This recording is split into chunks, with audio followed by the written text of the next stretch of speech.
नमस्कार, स्वागत है आपका फिर से भारत समाचार के इस खास कार्यक्रम में।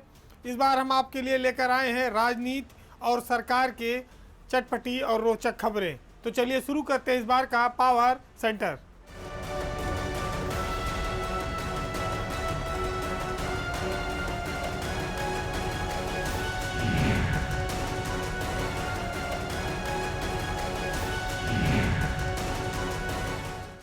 यूपी में विधानसभा चुनाव का मौसम है और यह वक्त गठबंधनों का भी है। कहा जाए कि दौर है। जब बात चुनाव की होगी तो 2017 के विधानसभा चुनाव से शुरू करना पड़ेगा। एक ज़माना था कि पूर्वांचल में चारों ओर एक पार्टी थी जिसका चुनाव निशान छड़ी था। उसने कमल खिलाने का जिम्मा उठाया था और भरपूर कमल खिला भी, या यूँ कहें कि पूर्वांचल में जो ओम प्रकाश राजभर की छड़ी थी वो बीजेपी के लिए उसकी लाठी बन गई और उसके सहारे के दम पर बीजेपी ने उत्तर प्रदेश में एक बड़ी जीत हासिल की। लेकिन इस बार ये जादुई छड़ी कमल के बजाय साइकिल पर जा बैठी है। लाल और पीले रंग वालों का गठबंधन हो गया, जिससे कई सारे लोग नीले पड़ने लगे हैं। राजभर को भरोसा है कि समाजवादी पार्टी के साथ मिलकर वह उत्तर प्रदेश में एक नई इबारत लिखेंगे। इसीलिए उन्होंने नारा भी दे दिया कि अब की बार भाजपा साफ। ये नारा उनका तब आया जब समाजवादी पार्टी से अखिलेश यादव और ओम प्रकाश राजभर के गठबंधन की एक वीडियो जारी हुई। यूपी के राजनीतिक हलकों में इस गठबंधन को बहुत महत्वपूर्ण माना जा रहा है और इसको काफ़ी तवज्जो मिल रही है। ऐसा क्यों है? समीकरणों पर अगर देखेंगे तो राजभर का लोकसभा की करीब 20 सीटों पर पूर्वांचल में वोट प्रभावित करता है। अखिलेश ने शायद इन्हीं बातों को ध्यान में रखकर ओबीसी को अपने साथ जोड़ने के लिए इस गठबंधन में उनको साथ लिया है। राजभर की अखिलेश यादव के साथ जाने के कई कारण थे। पिछली बार जब वो बीजेपी के साथ रहे तो साल डेढ़ साल सत्ता में रहे, मंत्री रहे, लेकिन उसके बाद वो पार्टी से अलग हो गए, गठबंधन से, सरकार से भी, और उसके बाद लगातार बीजेपी को कोसते रहे। अब चुनाव निकट था, ऐसा लगा कि राजभर ने जब अपने दरवाजे सबके लिए खोले तो शायद बीजेपी भी उसमें प्रवेश कर जाए। लेकिन अचानक से समाजवादी पार्टी के साथ उनका गठबंधन राजनीति में एक बड़े समीकरण के बनने की ओर इशारा कर गया। ओम प्रकाश राजभर पिछले बार बीजेपी के साथ मिलकर 8 सीटों पर चुनाव लड़े थे, जिसमें से उनके 4 विधायक जीते। अखिलेश यादव के साथ बताया जा रहा है गठबंधन में उनको 1 दर्जन से ज़्यादा सीटें मिल रही हैं।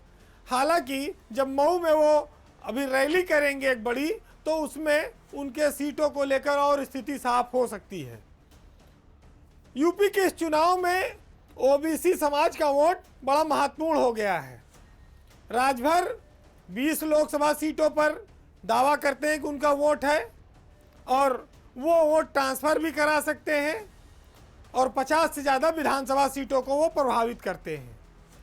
तो ऐसे में ये डील तो समाजवादी पार्टी के लिए भी फायदेमंद होगी और ओम प्रकाश राजभर के लिए। हालांकि लोग ये कहते हैं कि जब तक पर्चा न भर जाए तब तक राजभर का साथ अस्थाई न मानो।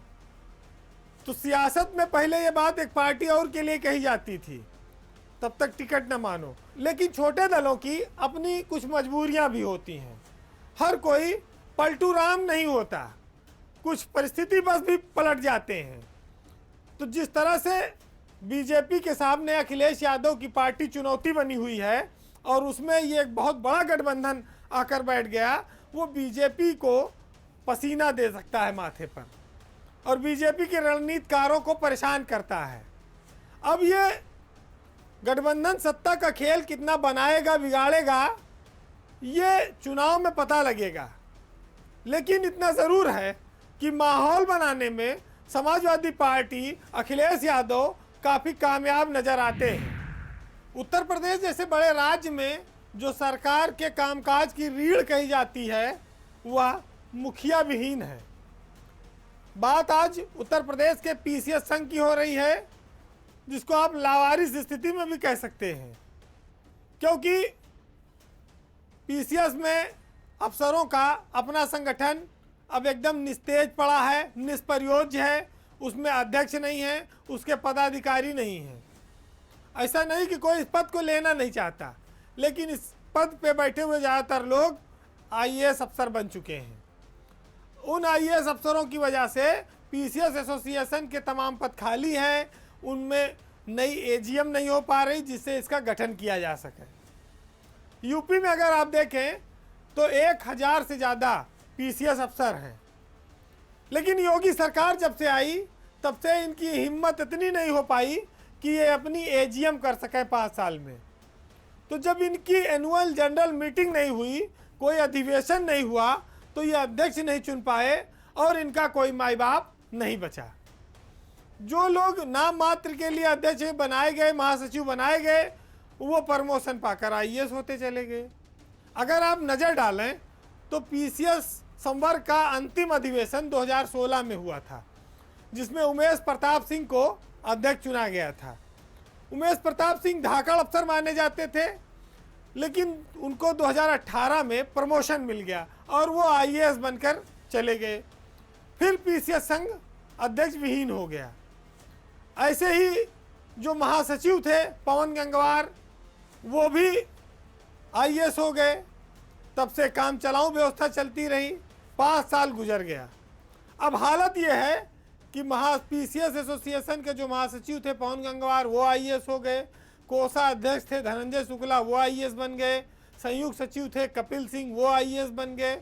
ऑडिटर थे पहले समीर वर्मा, वो पद छोड़ चुके थे लेकिन वो भी आईएएस बन गए। उपाध्यक्ष थे सुनील चौधरी, वो भी आईएएस बन गए। कहने का मतलब ये है कि पूरी की पूरी कार्यकारिणी लगभग वो आईएएस अफसर बन चुकी है। जितने पदाधिकारी थे उनमें वर्तमान में सिर्फ एक अनिल मिश्रा ऐसे बचे हैं जो उपाध्यक्ष हैं, वो अभी पीसीएस अफसर हैं और वो ललितपुर में एडीएम के पद पर तैनात हैं। पीसीएस एसोसिएशन की जो संगठन है उसकी ऐसी हालत, संगठन के अफसरों की दुर्दशा, तमाम सारे प्रकरण सामने आते हैं। लखनऊ में सिटी मजिस्ट्रेट का एक प्रकरण सामने आया था। जब संगठन में कोई नेता नहीं है तो बोलेगा कौन। एक ज़माना था, आपको याद होगा, कि बाबा हरदेव सिंह पीसीएस एसोसिएशन के अध्यक्ष हुआ करते थे, जिसके बाद बहुत सारे लोगों ने जाना कि पीसीएस एसोसिएशन भी कोई चीज़ है। बाबा धाकड़ अध्यक्ष थे, वो बड़े बड़ों पर भारी पड़ते थे, एक चरित्र था उस समय के अफसरों में भी और बाबा हरदेव सिंह में भी। और यही वजह है कि एसोसिएशन की आवाज़ सरकार मजबूती से सुनती थी और उसके अफसरों के साथ कोई अन्याय नहीं हो पाता था।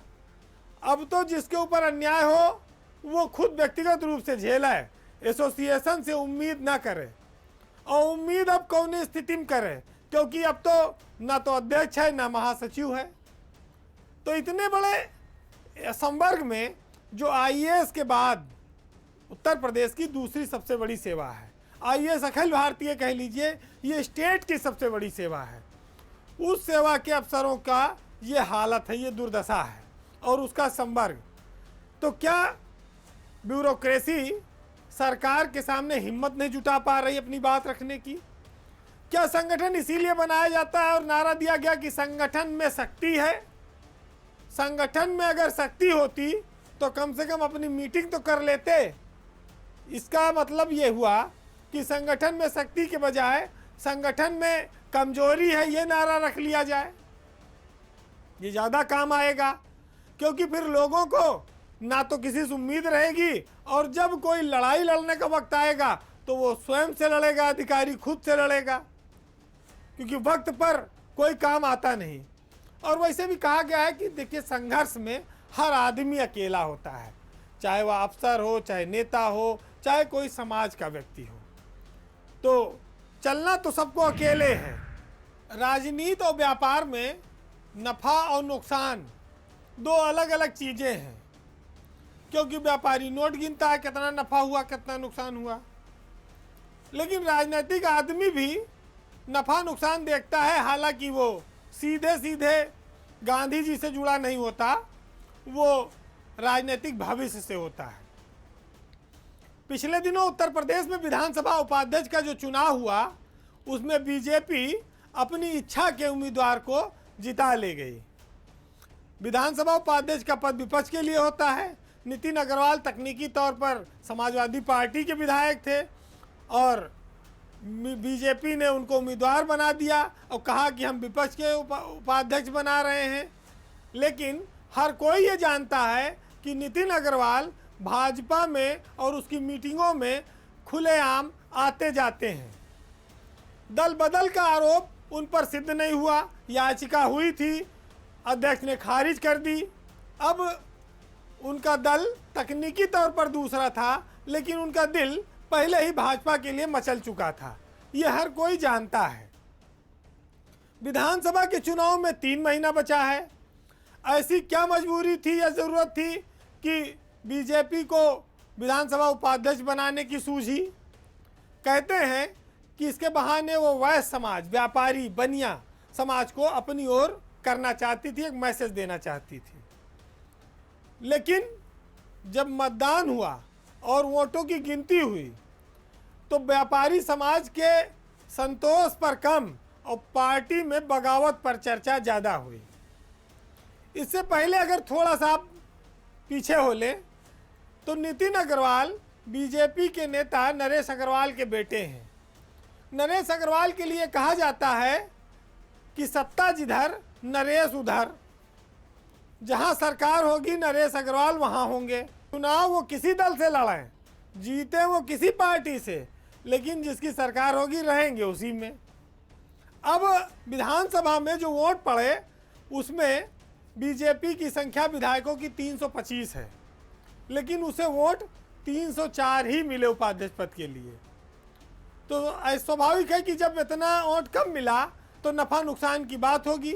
दूसरी ओर समाजवादी पार्टी के पास कुल 46 विधायक थे विधानसभा में, लेकिन उनका जो प्रत्याशी थे नरेंद्र वर्मा, उनको 60 वोट मिल गया। 1 वोट और मिला था लेकिन वो इनवैलिड हो गया। आप इसको 61 कह सकते हैं। अब आप सोचिए कि 46 वाला 60 कैसे पा गया? नफे में कौन रहा, नुकसान में कौन गया? अगर राजभर के 4 वोट समाजवादी पार्टी में जोड़ दिए जाएं तो 46 4 50 हुआ। बाकी 10 विधायक, 11 विधायक ये कहाँ से आए? इन 10-11 विधायकों में 5 बसपा के बागी भी जोड़ दीजिए तो भी 5 विधायक कहाँ से आ गए? और बीजेपी को जो 304 वोट मिला है उसमें भी 3 वोट क्रॉस वोट का है उसके पास। एक बसपा ने उसको वोट दिया और 2 कांग्रेस के रायबरेली के अदिति सिंह और राकेश सिंह का वोट भी बीजेपी को मिला। तो अगर देखें तो बीजेपी 301 वोट उसके विधायकों का उसको मिला। तो क्रॉस वोटिंग से ये बात पता लगती है कि बीजेपी के खेमे में कुछ गड़बड़ है। कुछ माननीय इस विचार में चल रहे हैं कि चल उड़ जा रहे पंछी, अब ये देश हुआ बेगाना। और ये मौका था उपाध्यक्ष के चुनाव का कि दूसरी डाल पे टिकट बुक करा लो और इसके लिए चुपचाप वोट उस पार्टी को दे आओ। तो समाजवादी पार्टी को जो 5-6 वोट ज़्यादा मिला विधायकों का, उसमें आप 1-2 नाम तो राकेश राठौर सीतापुर के या आप ये जान सकते हैं, लेकिन बाकी कौन चुपके से दे आया और दूसरी ट्रेन में अपनी टिकट बुक करा आया? ये बड़ी हैरत वाली बात है, विचित्रता वाली बात है। तो कुल मिलाकर बात यह है कि जीत से अपनी पीठ थपथपाने वाले लोग, एक दूसरे को लड्डू खिलाने वाले लोग, इस नफ़ा नुकसान की जब बात आती है तो उनके माथे पर बल पड़ जाते हैं, चिंताएं घेर लेती हैं कि कुछ खेल हो गया। बहरहाल जब तक सत्ता है तब तक हर फिक्र को धुएं में उड़ाते चलिए, फिर जब समीक्षा होगी तो देखा जाएगा। उत्तर प्रदेश सरकार के बहुत सारे विभाग हैं, महकमे हैं, सब में मंत्री हैं, प्रमुख सचिव हैं, मुख्यमंत्री हैं, सरकार है। लेकिन एक महकमा ऐसा है जिसका सब कुछ होते हुए भी उसका पावर सेंटर दिल्ली में शिफ्ट है। बात आज जंगल वाले महकमे के एक साहब की हो रही है जिनकी दिल्ली में बैठकर तूती बोलती है। साहब का रुतबा और दखल विभाग में काफ़ी बढ़ा हुआ है। कहते हैं कि यहाँ जो अफसर जांच में फंसता है, कार्रवाई से बचने के लिए सीधे उनकी शरण में चला जाता है। जो शरण में आया उसे तुरंत आशीर्वाद भी मिला, और मिले भी क्यों ना भाई, कि जब भाई एक मुख्यमंत्री कार्यालय में नाक का बाल हो तो दिल्ली में बैठे हुए साहब का डर विभाग में हर तरफ दिखेगा ही। और कहते हैं कि डर इतना ज़्यादा है कि जिस दागी आरोपी की वह सिफारिश कर देते हैं, तो अगर उसके कोई जांच चल रही तो जांच करने वाला अफसर ही डर जाता है। वो चार्जशीट देने के बजाय खुद अपनी जान बचाने में लग जाता है। एक कहावत है कि भाई पेड़ जब लगता है तो उसको रखाना पड़ता है, नहीं बकरियां चर जाती हैं। लेकिन वन विभाग में जो वृक्षारोपण हो रहा है उसको बकरियों से ज़्यादा एक बकरे से खतरा है। वन विभाग में मंत्री और प्रमुख सचिव तक साहब के दखल से परेशान हैं, लेकिन वो अपना दर्द कह भी नहीं पाते और उनका दर्द सुनने वाला कोई है भी नहीं। दिल्ली वाले साहब का विभाग पर कब्जा है। उनके रास्ते में जो रोड़ा बनता है उसे भाई चुटकियों में निपटा देता है दूसरा वाला। पिछले वाले जो प्रमुख सचिव थे वन विभाग के सुधीर गर्ग साहब भी, वो भी शायद कुछ ऐसी ही स्थिति को झेलते झेलते परेशान हो गए होंगे, और कहीं पर उन्होंने बात ना मानी होगी तो उनको महत्वहीन विभाग में भेज दिया गया। तो यूपी की जो सियासत है उसमें ब्यूरोक्रेसी का दखल कितना होता है आप इस वन विभाग में चल रही गतिविधियों से लगा सकते हैं, जहां पर मंत्री और प्रमुख सचिव एक राय होने के बाद भी अफसरों पर कार्रवाई नहीं करा पाते, या जो भी तबादलों में प्रमुख सचिव और मंत्री की सहमति से फाइल मुख्यमंत्री के यहाँ जाती है वो सब गड्ढम गड्ढे हो जाते हैं, अदला बदल दिए जाते हैं। और ऐसा कैसे होता है, ये कौन कर देता है, ये सब दिल्ली वाले बैठे साहब देखते हैं, कर देते हैं। और जब आदेश निकलता है तो जिसने आशीर्वाद ले लिया उसका नाम वहाँ होता है, चाहे मंत्री चाहें या ना चाहें। वन विभाग में इस बात को लेकर सत्ता के गलियारों में काफ़ी चर्चा है कि छोटा बड़ा हर काम दिल्ली के आशीर्वाद से ही पूरा हो सकता है। मंत्री और प्रमुख सचिव के चाहने पर भी बहुत कुछ होने वाला नहीं है। भाइयों की जुगलबंदी पर लोग खुलकर नहीं बोलते, लेकिन जो लाल बुझक्कड़ हैं वो अच्छी तरह समझ जाते हैं। और हमारे यहाँ सरकार पारदर्शिता की बात करती है, लेकिन कई बार ऐसा होता है कि चिराग तले अंधेरा होता है और हमें वहाँ दिखाई नहीं पड़ता। तो शायद यूपी की ब्यूरोक्रेसी सरकार के पास ऐसे ही इतने करीब में लाकर चिराग जला दे रही हो कि उसे अपने नीचे ना दिख रहा हो, भले वो दूर तक साफ साफ देख रही हो। तो यूपी में ब्यूरोक्रेसी पर लगाम लगाना हमेशा से एक चुनौती रहा है, सरकार किसी की भी रही हो। और यही वजह है कि सरकारों के कामकाज पर ब्यूरोक्रेसी कई बार भारी पड़ जाती है। राजनीतिक लोगों को हर 5 साल में परीक्षा देनी पड़ती है, लेकिन साहब 30-40 साल तक इत्मीनान से नौकरी करते हैं। तो जनता के प्रति जवाबदेह नेता को उसके गुस्से का भी शिकार होना पड़ता है। मंत्री और नेता चुनाव हार कर बाहर हो जाते हैं और अफसर हर सरकार में मौज उड़ाते रहते हैं। बहरहाल इस बार के पावर सेंटर में इतना ही। अगले सप्ताह आपसे फिर मुलाकात होगी, तब तक के लिए नमस्कार।